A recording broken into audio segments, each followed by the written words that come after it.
Okay, let's get started. Well, thank you, everyone. Welcome, and we're so glad to see so many of you here today. This is Penn Engineering's online admissions webinar, and my name is Jackie Panto. I'm the Associate Director of Admissions for Penn Engineering, and I focus on our online graduate programs. And I'm so glad to see so many of you here today for this webinar.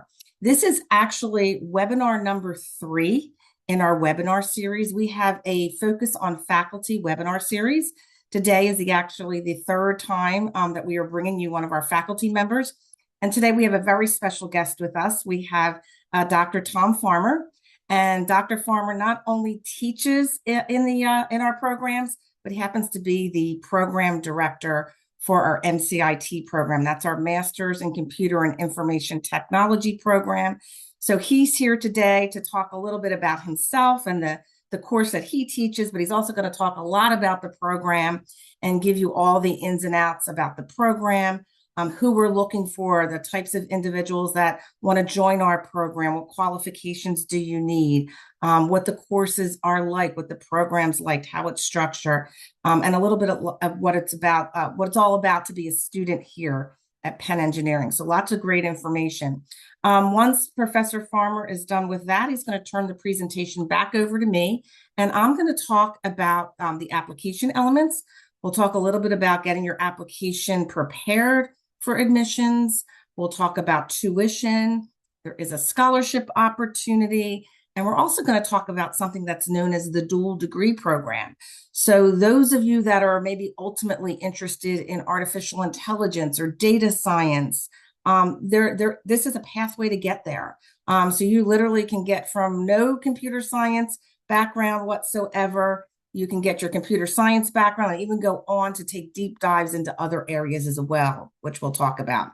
So we have a really, really busy hour packed here. So let's go ahead and let me give you just a little bit of details about the webinar itself. So number one, we are being recorded. There is no reason to frantically take any notes at all. I guess about a week from today, a week or so, excuse me, you'll be able to see our webinar on our YouTube channel. You can go to our YouTube channel. You'll be able to view this webinar. You'll be able to view the other webinars that were in our Focus on Faculty series, as well as every other webinar pretty much that we've ever produced. So lots of great information with our recorded webinars. It's a great way to find out about our students, our alumni, and our faculty. So definitely want to check out our YouTube channel. If you have questions today, that's our goal. Dr. Farmer and I want to answer your questions. Our goal is to get all those questions answered by the end of the webinar today. So if you have questions, this is what you need to do. I want you to find your Q&A toolbar, your Q&A prompt on your toolbar on Zoom.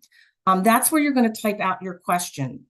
We have members, almost every member of our admissions team is behind the scenes, and they are going to very graciously, they're going to answer all of your questions, and they'll type those answers out. But they're also going to be feeding questions to Dr. Farmer and myself for us to answer live on screen towards the end. So we're going to save a good amount of time to answer those questions live on camera, but you do want to type those questions in the Q&A. And like I mentioned, our team will be answering those questions in that Q&A function, but also feeding a good amount of questions to Professor Farmer and myself.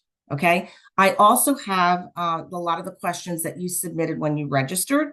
I do have those as well, but a lot of times people feel comfortable putting those in the Q&A, and that's totally fine. Okay, so our main goal again is to get those questions answered. That's what we're going to do towards the end of this presentation.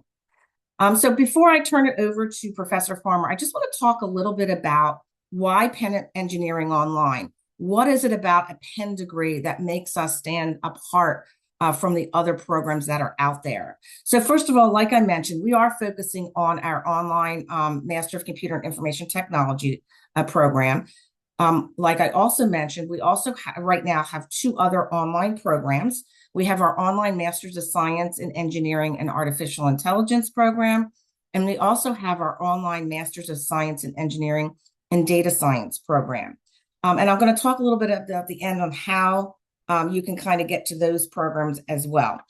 Regardless of the program, you might be on here now and maybe you're interested in another one of the other programs. Whatever program you're applying to, whatever program you are a student in, these points of difference, okay, this affects every degree. This is for every degree. So why a Penn Engineering degree? Well, number one, first and foremost, is our faculty. You are going to have the opportunity to work with world-renowned faculty. Our faculty that teach in our on-campus program are the faculty members that have designed the all of the lectures and the courses, the course structure for our online program as well. So you're going to have the opportunity, you're going to be taught by the same faculty that teaches in our on-campus program. Those faculty members have office hours. You're going to be able to communicate with them. You can sign up for office hours with them. And again, all of those lectures and the entire course was put together for our online program. So it's not like we just stuck a camera in the classroom and recorded those courses. A lot of time, energy, planning, Dr. Farmer's going to talk about this, went into developing these courses. And it's on an ongoing basis because we're always updating courses and creating new courses. And all of it was done with that end user, that online student in mind. What's going to benefit? What's the best way to teach that online student? So again, I can't speak enough about our faculty, our world-renowned faculty, who are not only incredible educators, but they are incredible researchers as well. And you're going to have access to that faculty through all of our courses in the online program. Second has to do with flexibility. You can do this program, any of our programs, for anywhere in the world. Anywhere you are, you can participate and be a student in our programs. I believe our students represent about 40 countries. I think it's almost every time zone except for one, I believe, if that's still accurate information. So lots of flexibility. Flexible in terms of the amount of courses that you're going to take in a semester. You choose the number of courses you want to take each semester. And you don't have to take the same number. You can be a part-time student, say in the spring, taking 1 or 2 courses, and you might decide in the fall to become a full-time student taking 3 courses. Totally up to you, doesn't matter to us. You decide how you are going to execute the program in terms of the number of courses. In addition, you're going to watch the lectures.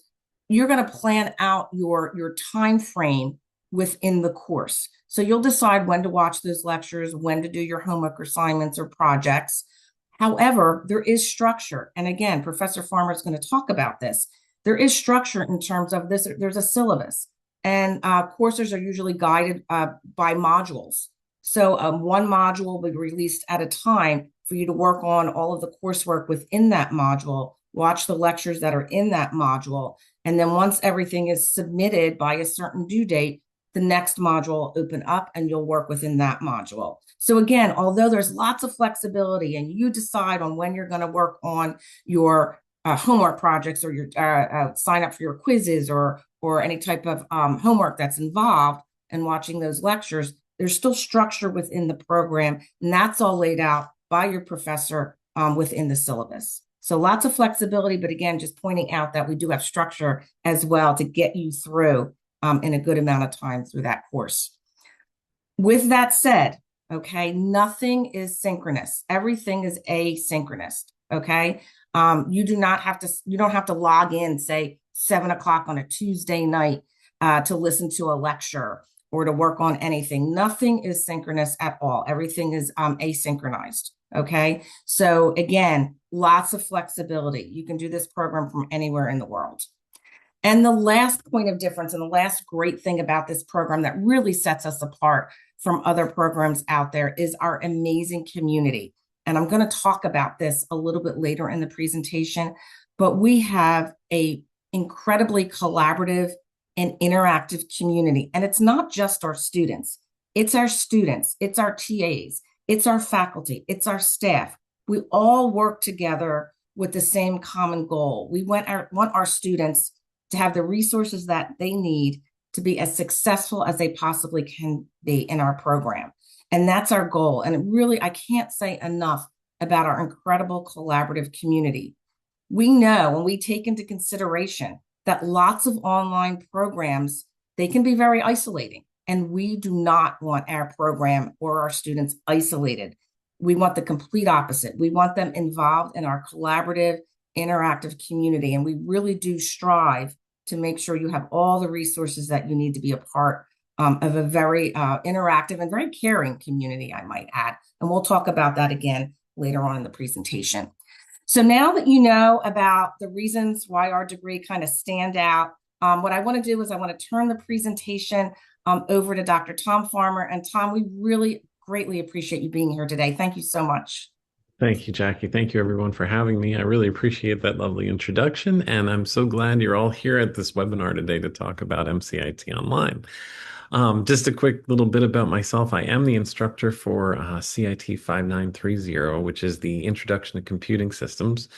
And in that course, we talk a lot about the most basic component, the transistor, and then we bring you all the way up from transistor to gates to an understanding of the hardware that goes into making a CPU and then programming a CPU. And we talk a little bit about other technologies that are related to there as well. But for me, probably like many of you, I worked right after college. I worked as a programmer at AT&T Laboratories. I was there for about 7 years, and in that time, I went back at night for my master's degree in computer science because the online programs just were in their infancy at that point, really, truly. And I even took an online class, which was just a sequence of videotapes being sent back and forth via the mail. So it wasn't a very good experience then. But I went to a university not too far from where I was working, and I did that at night. And I took, like one course at a time, then brought it to two courses at a time. And, it took me about 2 years while I was working. I went all year round, much like you probably will be continuing to do yourself if you're part of our program. And the reason I was going back was to learn more about computer science, of course. I loved writing software very much. I liked engineering software. I liked learning about how it was working and what it was going to be doing, and then seeing my code go into production and be useful for many people to use. But after some time, I really wanted to go back and learn a little bit more. And what I was really more interested than in the software aspect was the hardware aspect. So I had a decision to make. I could go back for a master's degree in computer engineering or go back for a PhD in computer engineering, even though that's a very unrelated field because it's a very hardware-based field. And I didn't know anything about hardware. So I decided to go for the full-blown PhD. I was about 27 at that point. I was luckily accepted into the George Washington University, and I was there with no background in engineering. And so I had to take a lot of classes in basically undergraduate computer engineering in order to educate myself on the hardware. And then at the same time be taking my graduate courses. So it was a full-time, situation, lots of extra work. I really dedicated my life to doing that at that point and absolutely loved it. Learned all about hardware, learned how it's, integrates into software, how hardware and software communicate with one another, where the bridge between the two is. And it really made my understanding of computers very robust at that point. During that time when I was working or working on my PhD, I was doing research at the U.S. Army Research Lab. And I also continued on there after my PhD to do a postdoc fellowship, doing RFIC research, which is really more electromagnetics on a computer chip. But it was sort of a marriage between digital and analog, and it was a beautiful project to be a part of. And that actually ended up being my specialty is RFIC design. But I also learned a great deal about CPU design, and that's why I was recruited to teach the course 5930, which is really a marriage of hardware and software and kind of discussing, how those things are. After I finished my postdoc, I joined Penn in 2012, and I've been here ever since. I have two lovely daughters, Eleanor and Molly. They're getting older now. They're 13 and 15. My 15-year-old's about to get a driving permit as soon as she turns 16. So everything's about to change and get more interesting, but that's always the fun part there. So my wife and my kids and I live here in New Jersey, where we have a ton of snow. And that's a little bit about me and why I came. And hopefully it maybe resonates with some of you in the sense that, you're really kind of going back because you want to further your career or you want to find something out that's really interesting to you and learn more about it. So the question then becomes MCIT Online. Is it for me? Who is this for? Maybe you are a kind of person that doesn't have a background in computer science. And that's really our target audience, is anyone that doesn't have a degree in computer science and is really interested in getting into computer science or learning enough about computer science to bring it back into their own career. So we have lots of diverse backgrounds, people from art history majors to political science majors to accountants to physicians to you name it. We have endless numbers of people in different stages of their career coming back because they want to learn more about computer science. And like I said, either how to integrate it into their existing career or to completely jump ship and become, a software engineer or go into the field of computer science in some way. A lot of people we find that are doing this are kind of coming in with a little bit of background. They've taught themselves something, but it's not enough, and they want to know more about the foundations. So that's where MCIT Online is really meant to be. It really is a first of its kind graduate level degree program tailored specifically for non-computer science majors. All of the information that you'll take 10 courses. These are the same courses that are conferred in a traditional computer science program. We give you these 6 core courses that really are the core of computer science, the essence of what people learn in their undergraduate degrees in computer science. And then you can take 4 additional electives, sort of specializing in different things if you choose, or maybe getting a more broad, overview of the field. But you have a lot of interesting ways through the program. Again, the program is designed for any major, but the one thing we look for, specifically besides, good grades and good letters of recommendation, are certainly proof of your quantitative ability. So if you hadn't had math in a while, sometimes people take the GREs to show us, how good they are in their quantitative ability. Or if you've had a lot of math, or maybe just, maybe up to algebra or something like that in your undergraduate degrees, then, that usually covers it. That's what we're looking for. And as I said, the program itself consists of core courses, 6 of them, and 4 electives. And we'll get into that a little bit too. So the next question, of course, becomes, now that I basically have a degree, what is equivalent to a computer science master's degree, what can I go into? Well, one thing is you could definitely break into the tech industry. We have many students going on to be software engineers, systems engineers, software developers, intelligence engineers. Um, and some people are just, taking the CS skills that they're learning in the program and bringing it back into their career, as I mentioned. Maybe they're an educator or you're in fintech, maybe, or something like that. And you really want to bring or learn more computer science skills so you can, do everything that a computer scientist would do in that field with your domain knowledge that you already have. Some people take the CS skills that they learn in MCIT, and after they finish, they use it as a stepping stone to work on their PhD. We do not have a thesis within the program. It is considered a quote unquote terminal master's, but that does not stop people from going on to get a PhD in computer science if they are interested in doing that. So a lot of options of things to become. Now, the MCIT curriculum, as I mentioned, like I said, 6 core courses, and they're listed rather on the left side.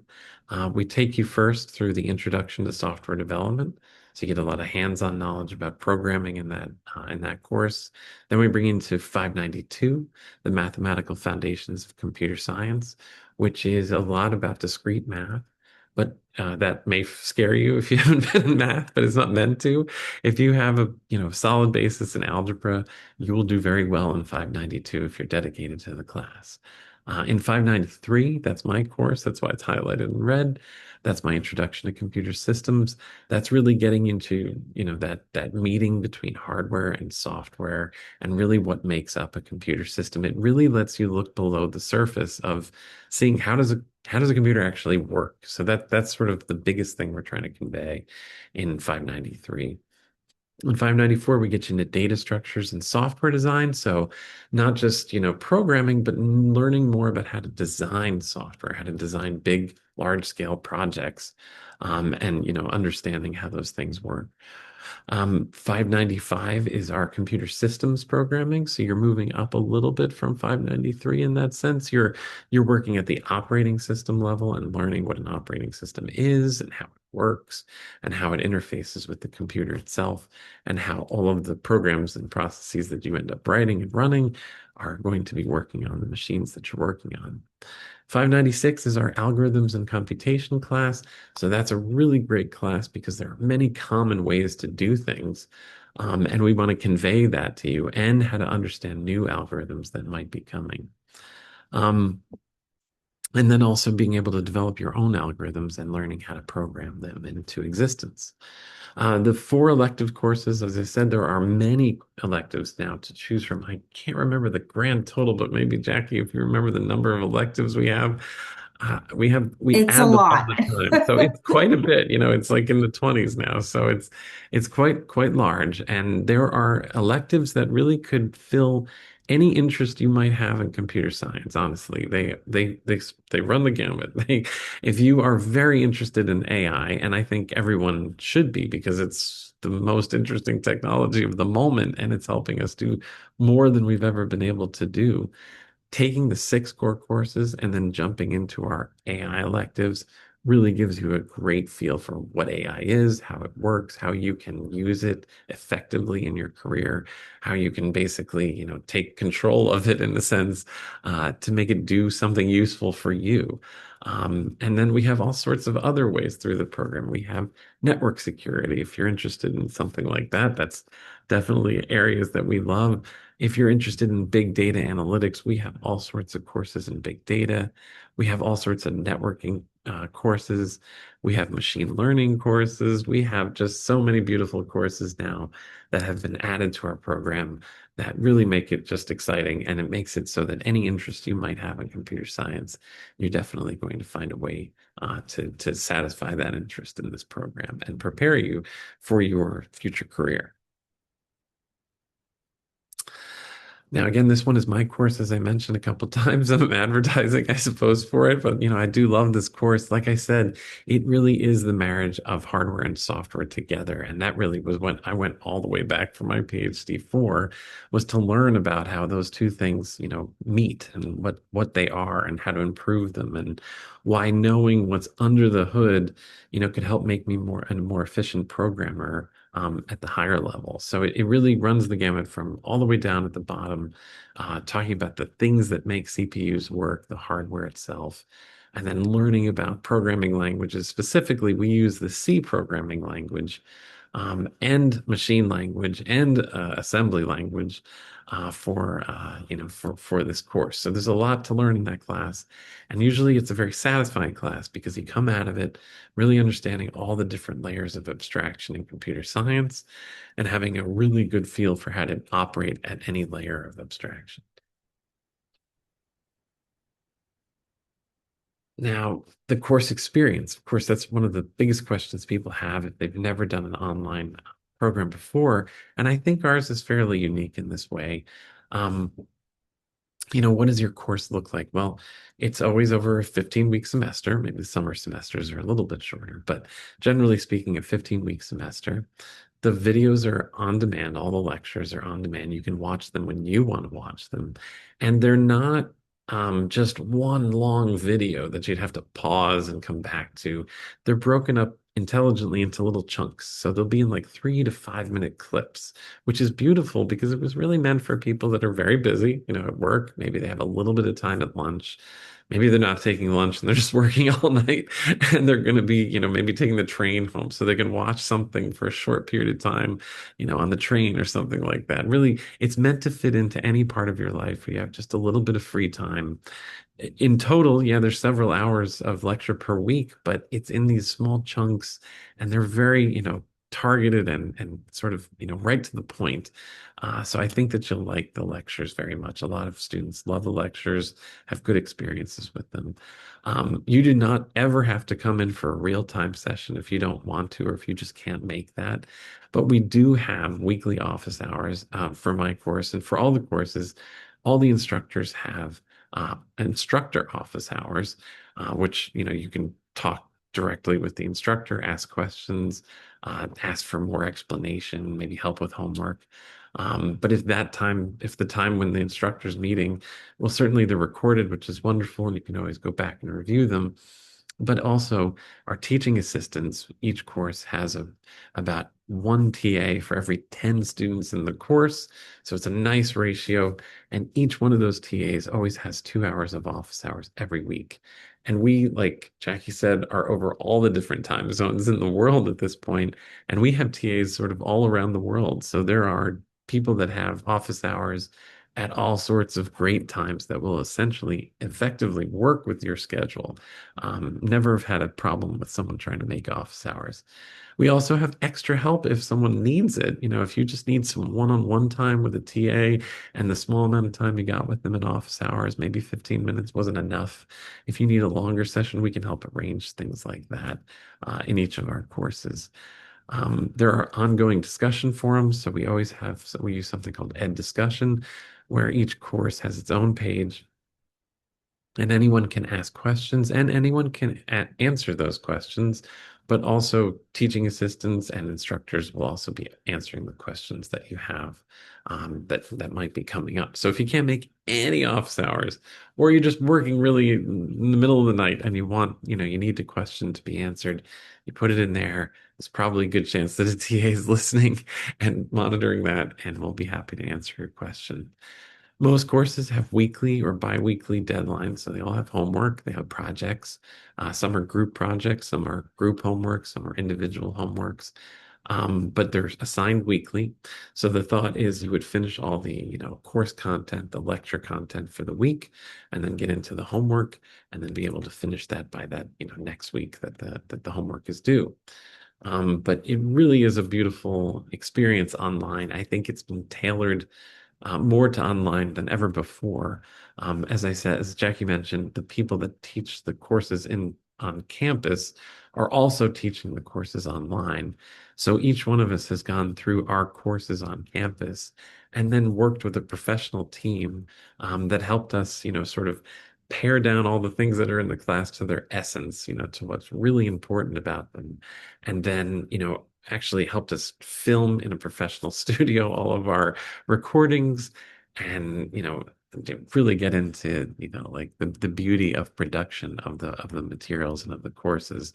The videos are meant to be viewed even on a cell phone or a computer. They're really customized and tailored to the individual experience that you'd want to have.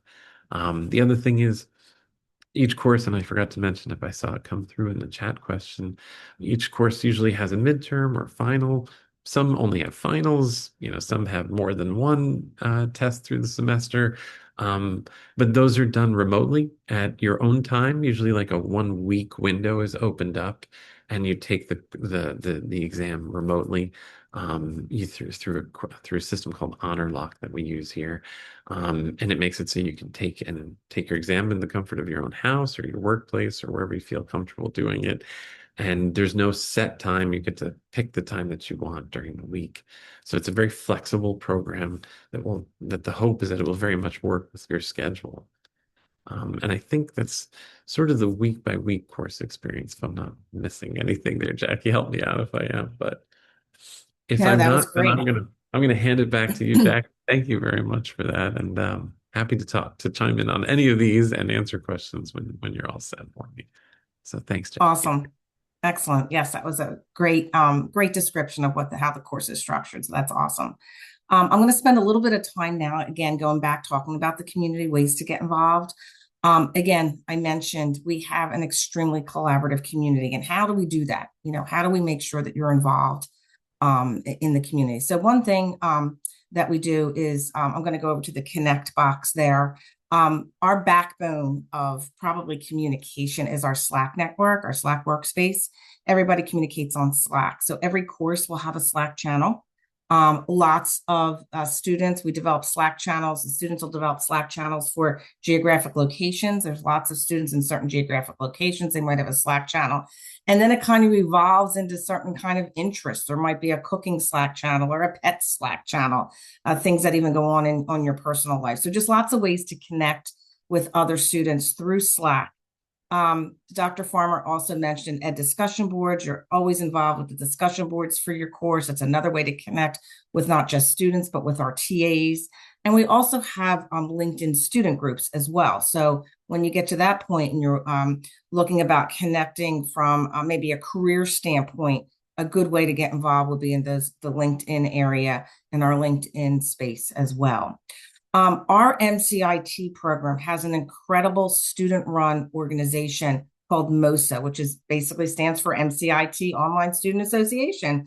And they're an incredible group that you can get involved with. They have all sorts of events, online meetups, all that sort of thing. So there, I would highly recommend that if you become a student here, you check out our MOSA and you get involved with that. It's a great way to stay connected with fellow students for sure.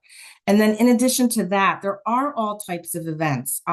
We have every year in the fall, we have, when it's wrapped around homecoming now, but it used to be called the Fall Fest, and now I think it's actually homecoming. And we ask all of our online students to attend, but we have some very special events for our online students.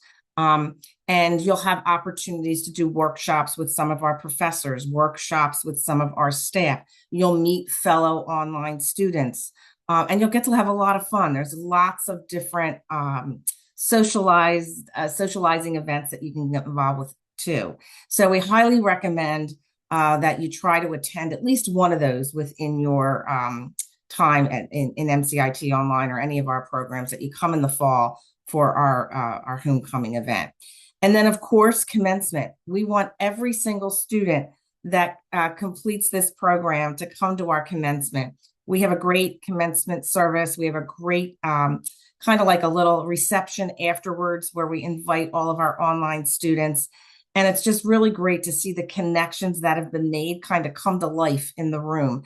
And I know Dr. Farmer's always there, and I've been to a couple of them, and it really, for people who only met each other on Zoom, you never believe it from the connections that are in the room. It's people look like they've known each other in person for years and years and years. So absolutely, we strongly want to celebrate with you when you get to the end of your program. We certainly invite everybody to come to commencement. There's also different meetups and webinars. Our staff, our student experience team, your advisors will have different meetings, different opportunities to get involved. If there's new courses, new policies, there's ways to get involved with that. So we're always trying to connect the community, and we just really want to make sure that you are all connected and taking advantage of all of these many areas of communicating. The other thing too, Dr. Farmer talked a lot about TAs, and we do have an army of TAs, but from the flip side of that, there it is, the next slide. From the flip side of that, it's also great to become a TA. If you have the time, okay, to do that, not only does it, I mean, there's pay involved. It's a paid position at the TA position anyway.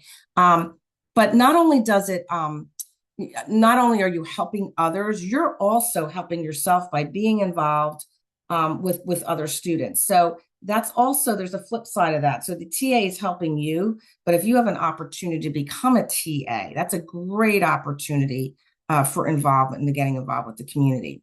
We also have something called a teaching learning practicum. That's more designed for individuals that are not U.S. citizens or U.S. permanent residents. It's very similar to a teaching assistant, but it's a way to get more people involved in that arena so that you can help others.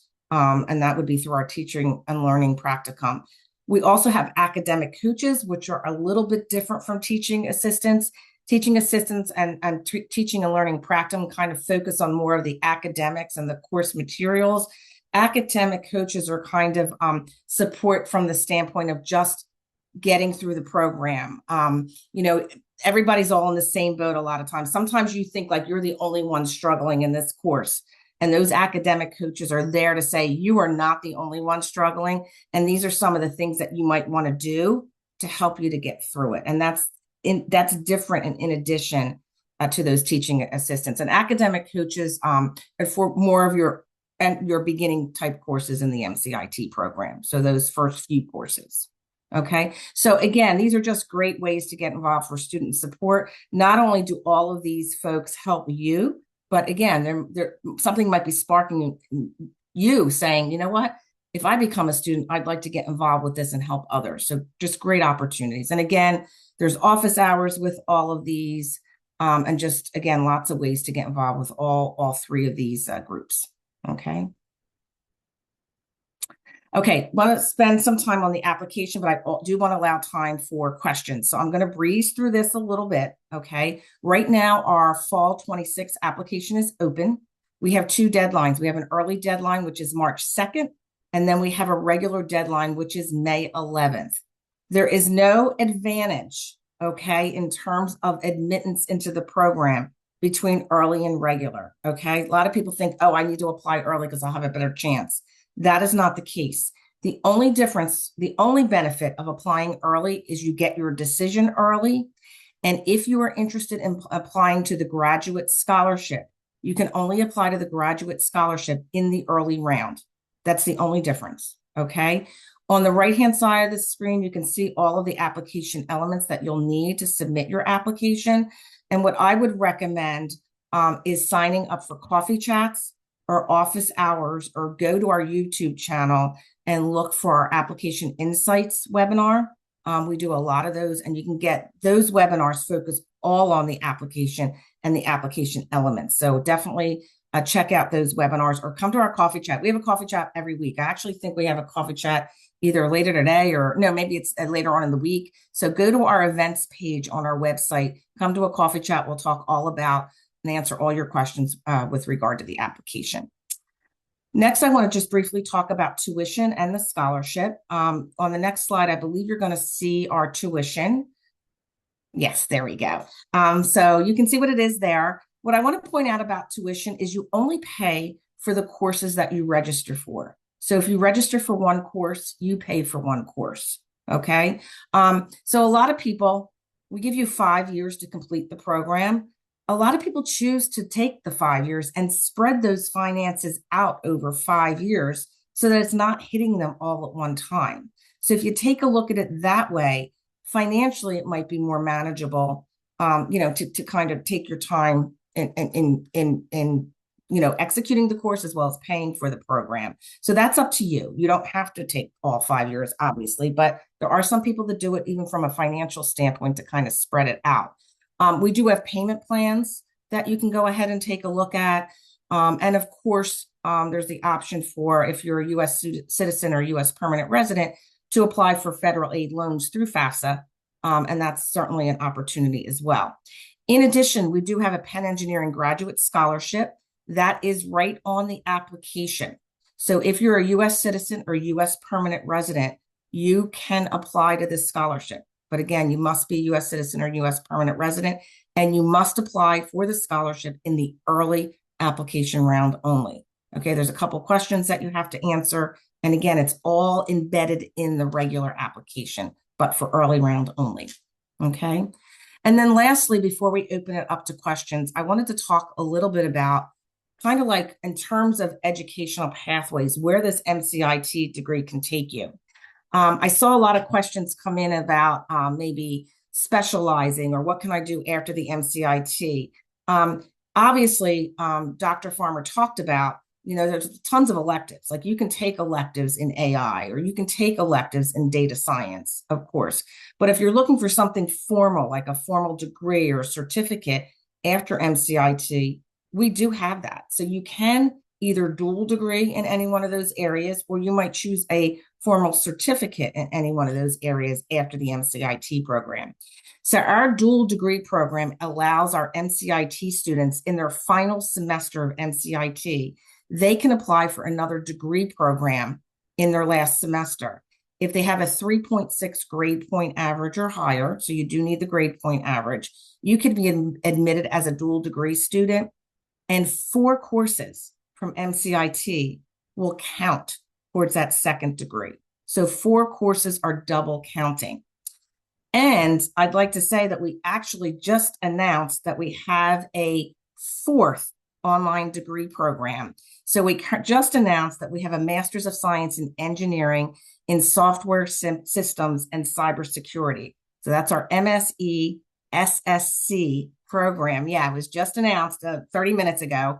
So now you can dual degree into that as well. And we also be offering a certificate in that as well. So another opportunity, if you're interested in the software systems and cybersecurity together, that's an incredible degree. And this would be a pathway to get you to either that degree or that certificate. And we certainly will have electives in that area as well. So lots of different opportunities. MCIT can kind of take you into lots of different directions, which is so awesome about this degree. And think about it.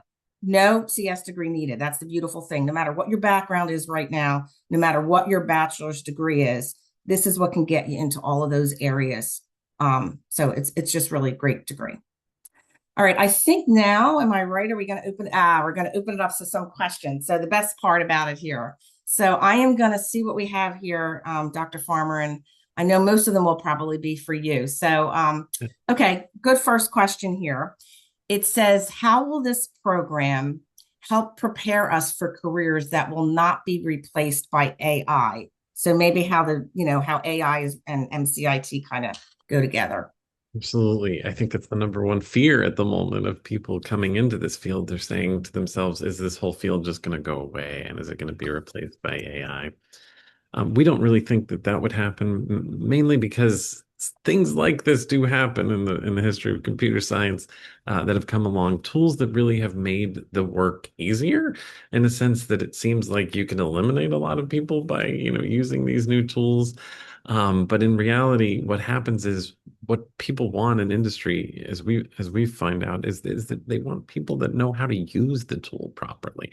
So they want to know someone who can work with an AI tool and understand all of the different flavors of AI that are out there and use them as tools to get things done more effectively.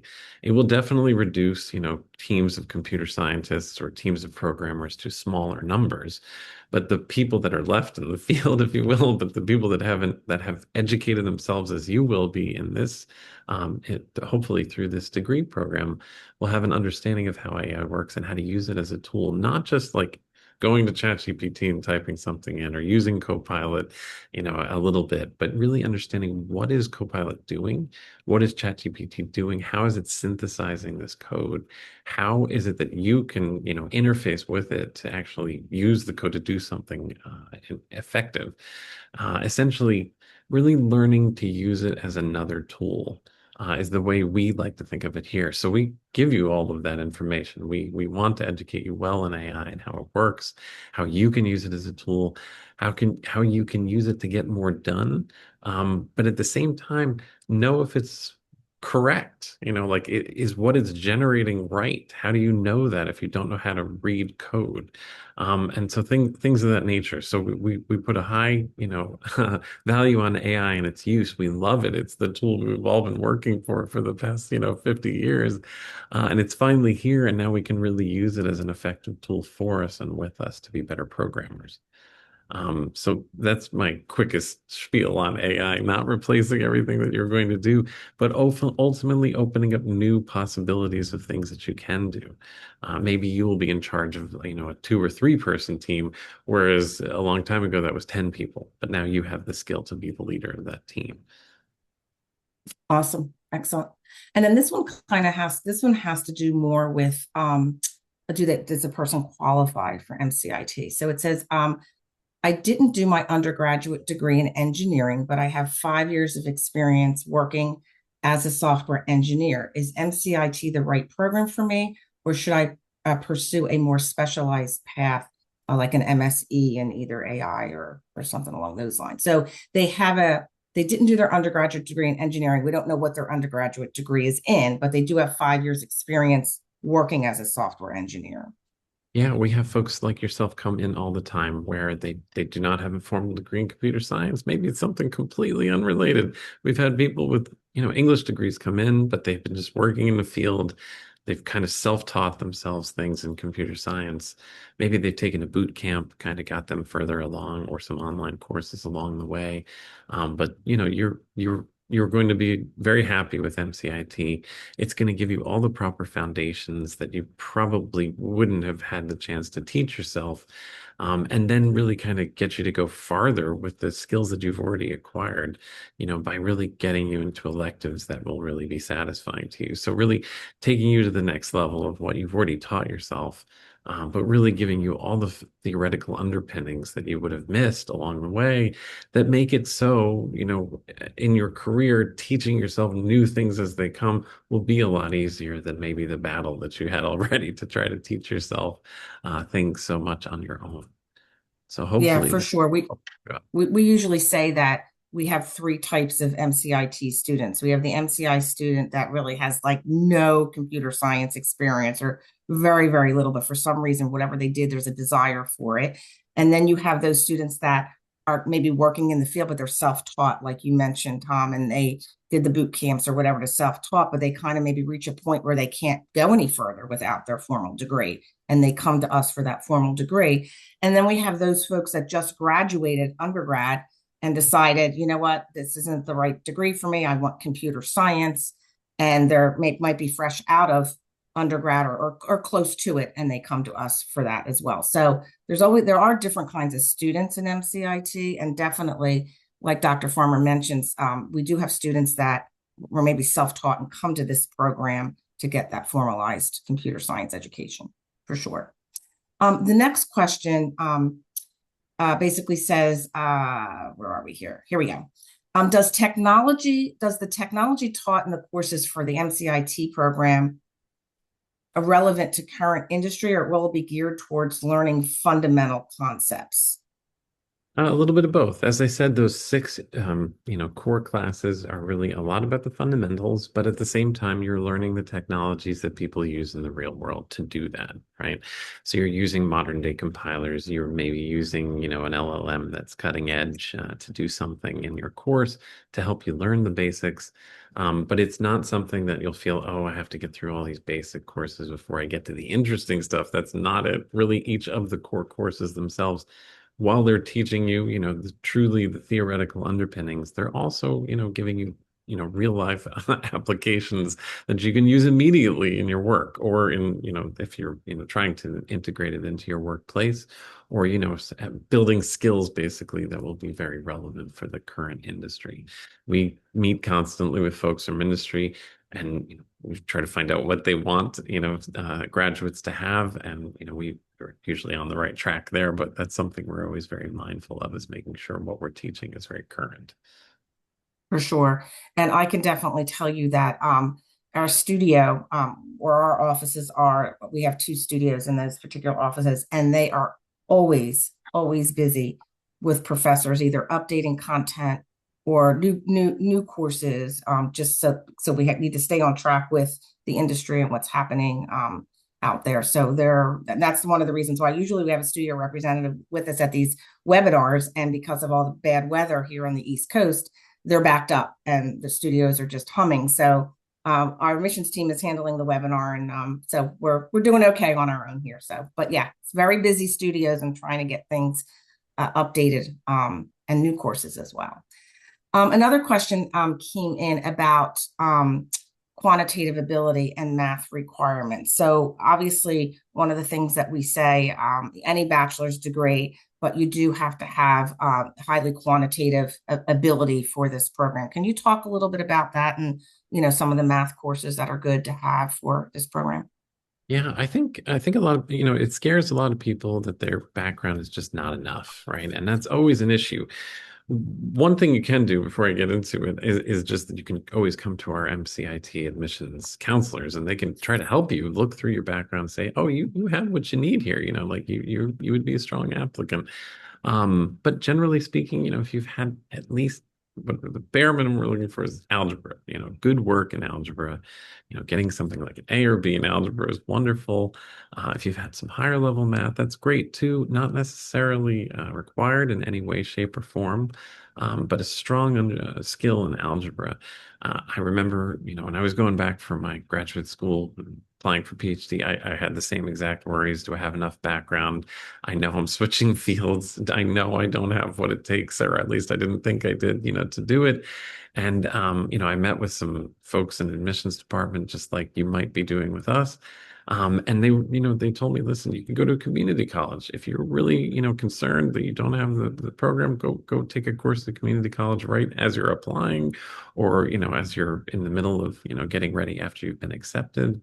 But really just, get back into your algebra, remember how much you either loved it, I hope, and, do strongly on it. Another way to sort of, tell us how well you are at doing that if you don't have time to take a course like that, or if it's been a little while since you've had algebra, is another way to do that is to take the GREs. GREs give us a nice, understanding of how your quantitative skills are. And so there's a lot of different ways to kind of prove that you have exactly what you'll need.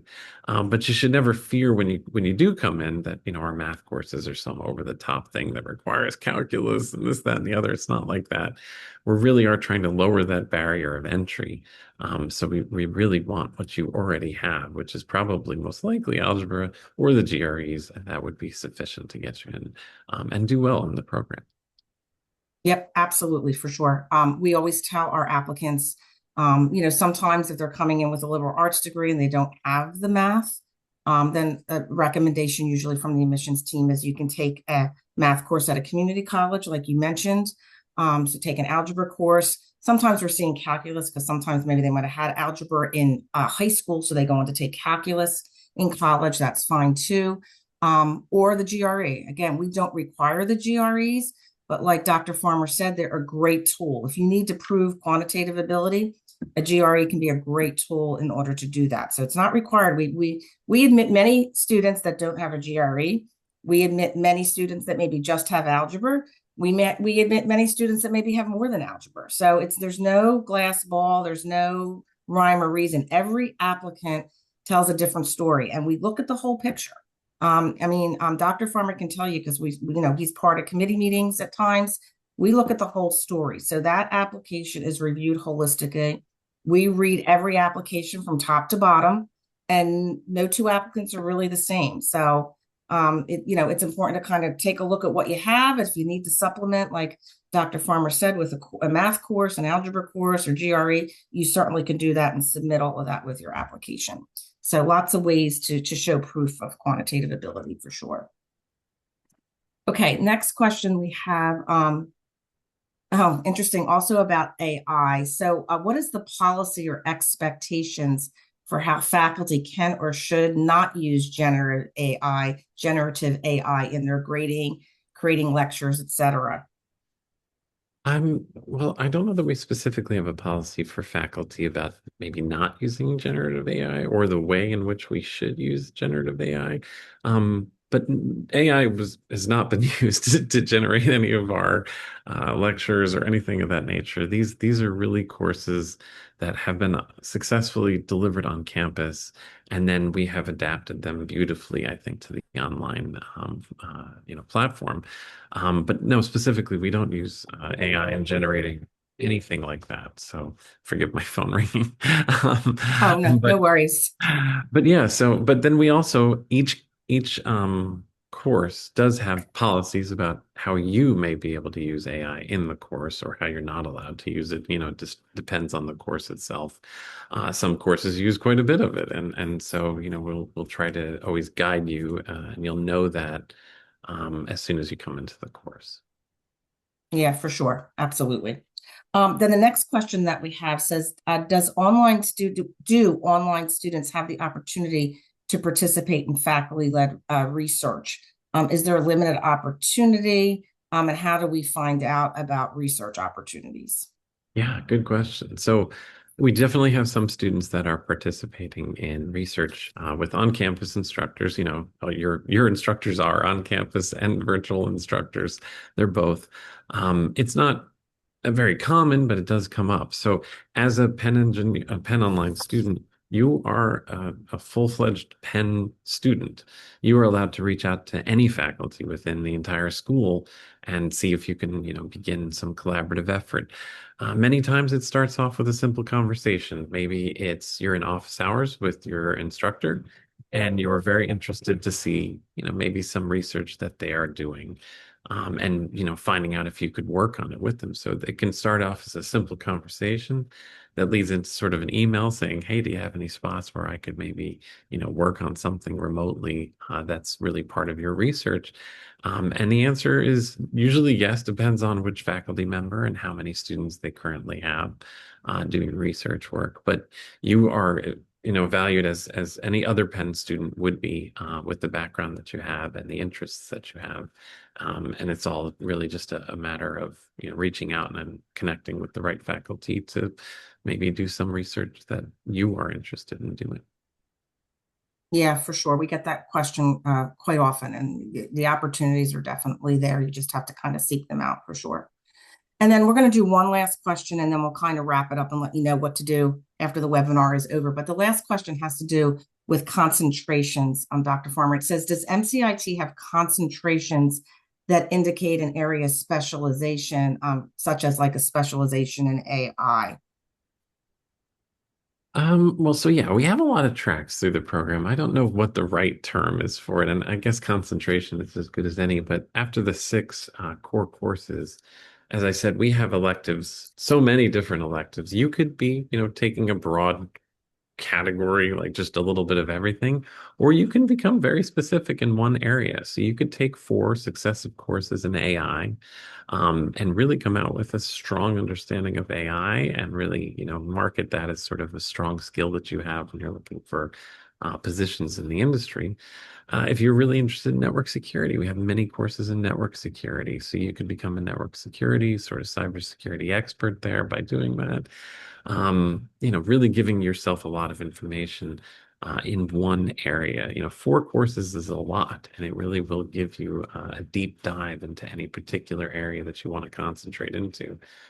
We have just software engineering courses. We have big data courses. I mean, there's quite a few. Networking. We even have new things in digital health, medical image analysis, just to name a few. Blockchains, if you're interested. They really it covers the spectrum of computer science, and the hope is that it really one of them will interest you at a great level. And so you could do either one broad spectrum, take four electives all across the field, or really, if you're very interested in one, hammer down and take four specific courses to really have a really great concentration in the new area that you're interested in. Yeah, for sure. If there's a particular area that you want to be your area of focus, then basically what you would do is, like Dr. Farmer said, you take your electives in that area. Now, I don't think there's anything formal that's going to be on your transcript that says you have a specialization, at least not right now. Do we have that? But you certainly can focus your electives in any area that you want to, kind of to focus on or specialize in, so to speak. And then a lot of times what folks will do is might go after the dual degree or that certificate. Again, dual degree is four courses counting for both, but if you wanted a certificate, you could bring two courses with you and you'd only need two more courses for a certificate. So that's also an option. If you wanted actually something that you could have on your resume or show an actual certification, that's an option as well. So, and again, your student advisor, okay, we have an incredible student experience team. You're going to have a student advisor that's going to be helping every step of the way with courses. You talk all of this over with them and let them know what you're thinking, and they'll be able to help you out as well. All right, we answered a lot of questions. I just looked, and behind the scenes, we answered about 100 questions behind the scenes. So that's what was answered in the Q&A, plus what Dr. Farmer and I answered. But I know there's going to be more questions when this is over. So just real quick, because I know we're just about out of time, but if you have more questions, look in these places. Number one, go on our website and look at our FAQ database. Lots of Q&A in there. Type in your question. You most likely will find the answer right there on our website in the database. Number two, come meet with us. All of our admissions counselors have office hours. I think we offer office hours every day of the week. We have evenings appointments, early morning, afternoon, you name it. Again, trying to cover all of those time zones. So please sign up for office hours. We love to meet with our potential students, and we'll certainly try to help you out with that application. So come meet with us. Second, events. Like I mentioned, this was the third webinar in our webinar series focused on faculty. So we had 3 faculty members, program directors with us. This is the third one. We have lots of events. We have coffee chats every week. We're going to have another webinar for that new program that I mentioned, our MSE SSC program, Masters of Science in Engineering in Software Systems and Cybersecurity. Say that 10 times. But that webinar will be March 18th. And we have the co-program directors will be there for that webinar. So go on our website, go to events at the very top, go to the events, look at all our events we're offering and sign up and come and see us. It's the best way to learn about the application and our programs and whatnot. We're also going to have 3 students with us in March. We're going to have a student webinar and members from our student experience team. So lots of great events coming up. So please sign up for events. Come learn about our programs. Come hear from our students. And you can hear what we're all about. And last but not least, email us. We are all the admissions team that was behind the scenes today, and myself and everybody's in our inbox. We're constantly answering emails. So there's our email address. Please feel free to email us. We get back to everybody within 24 hours most days. So we definitely want to hear from you, and we're happy to help you. So please stay in touch during the process. But I think we've just about gone through everything. Dr. Farmer, as always, thank you so much for being here today. We appreciate it. Thank you for having me. It was a pleasure. Thank you very much. Great. And everybody, have a good rest of your day or your evening, depending where you're joining us from. Thanks so much. Take care. Bye-bye. Thank you, everyone. Great to talk with you. Bye.